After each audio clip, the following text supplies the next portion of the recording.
La crise liée au Covid a mis les étudiantes et les étudiants dans une précarité financière et matérielle jamais connue. Les petits boulots se font plus rares et les étudiantes et étudiants en sont parmi les premières victimes. L'UNEF a ainsi révélé que 3,6% d'augmentation du coût de la vie universitaire se sont montrés ces derniers temps. Augmentation qui semble faible, mais qui au regard des revenus étudiants sont vraiment catastrophiques. Une augmentation continue et un résultat de la crise sanitaire. Couplé au travail perdu pendant le confinement et vu la situation de base, ça crée une situation intenable. Le gouvernement a proposé de faire à l'Assemblée nationale une réunion pour discuter de la précarité étudiante. Et voilà, l'UNEF a été invitée à la table et voilà ce que Marianne Pouchtou a eu à en dire. C'est le premier document. Il y a beaucoup plus de bacheliers et de bachelières à cette rentrée universitaire. On en est très content. Et donc, de fait, beaucoup plus d'étudiantes et d'étudiants qui entrent dans l'enseignement supérieur et ainsi une pénurie de logements Crous. Le Crous ne peut pas accueillir, c'est le deuxième document, le Crous ne peut pas accueillir même des personnes qui sont boursiers et boursières à un échelon important. Un certain nombre d'étudiantes et d'étudiants renoncent aux soins faute de moyens.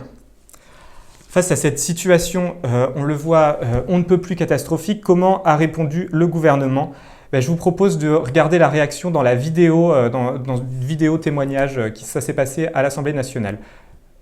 Le port du hijab dans le cadre de nos travaux est incompatible à la fois avec les valeurs qui sont les miennes concernant les relations entre les hommes et les femmes et avec l'idée que je me fais de notre institution, de la laïcité et des valeurs républicaines dont elle doit continuer à être le temple et le cœur battant. Je vous remercie. Alors, elle continue.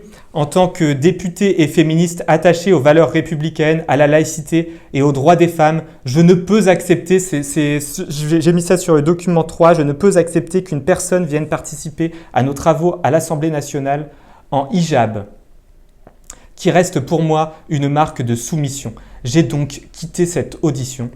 Voilà ce que jeudi 17 septembre disait la députée La République En Marche Anne-Christine Lang, qui a quitté l'audition des représentants des syndicats étudiants. Donc voilà comment ont réagi les membres du gouvernement et des députés des Républicains à la situation. Une réponse désespérante, alors que la situation est vraiment mais désastreuse et que le plan d'aide du gouvernement, on en parlait la dernière fois, n'aide absolument pas les étudiants puisqu'il aide les grandes entreprises et ne vise absolument pas à aider les gens qui en ont besoin, donc à aider par exemple les étudiants à vivre.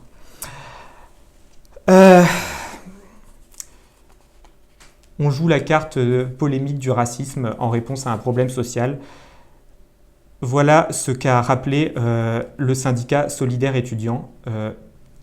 Voilà comment a répondu le syndicat solidaire étudiant, c'est un autre syndicat étudiant, à cette polémique. Donc, l'autre document que j'avais préparé, porter le voile dans l'enseignement supérieur français aujourd'hui, c'est s'exposer à de multiples discriminations. C'est se voir refuser l'accès à certains enseignements, compétitions de sport, à certains cours et parfois même à des espaces de l'université pourtant censés être ouverts à toutes et à tous. Ces discriminations ne sont fondées sur aucun texte. Bon, on prend prétexte d'une religion pour dire à une femme comment s'habiller et pour surtout ne pas répondre aux vrais problèmes qu'elle venait dénoncer à l'Assemblée nationale. Et je crois sur ce point, Adèle, tu voulais intervenir. Oui, en fait, c'est d'autant plus hypocrite que dans la même semaine, on a un gouvernement qui vient dire aux lycéennes comment elles doivent s'habiller. Donc, elles doivent s'habiller de façon républicaine. Évidemment, on a tendance à bégayer quand on demande ce que c'est que la tenue républicaine. En fait, ce que ça montre, c'est que vraiment le sexisme n'est pas du tout ce qui est visé par le gouvernement ici, c'est complètement de l'hypocrisie. Ce qui est visé ici, c'est une communauté, une religion, et c'est surtout en fait une façon de disqualifier des propos qui sont effectivement problématiques et qui demandent une réponse politique en fait. Oui. Oui, une polémique qui vient cacher le désastre sanitaire et économique qui touche les étudiants, qui prend place également au lycée. Les lycées et les universités qui sont les plus gros foyers de contamination en France pour le Covid pour le moment en septembre.